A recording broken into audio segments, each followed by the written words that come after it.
Chronicle. So friends, today I will show you how to use if function. It's very simple and easy. We have a table here of 10 students, S1, S2, S3 and S10. So they have obtained the marks, and the minimum passing marks are 35. So we have to tell whether the student is pass or fail according to their marks obtained. So in this case we have to use if formula. It's very simple. Is equal to if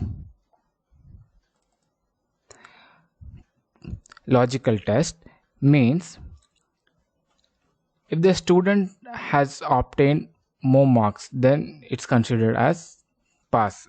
If the student has obtained more than 35 marks, it is considered as pass. So see, the column is here. In this column S1 has obtained 80 and minimum is 35, so F1 should be in pass, and S2 has obtained 34 and minimum is 35, then S2 is failed.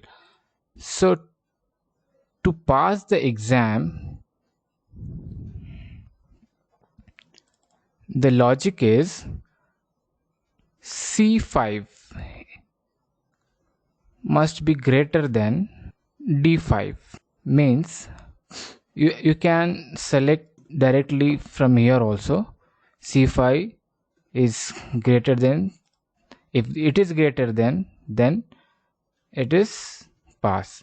So value if true, if this condition satisfied, then inverted commas pass, comma and inverted commas. If this condition is not satisfied, if this condition is not met, then it is false. Yes, so you can apply to all the table. See, if the student has obtained more marks, then it's pass.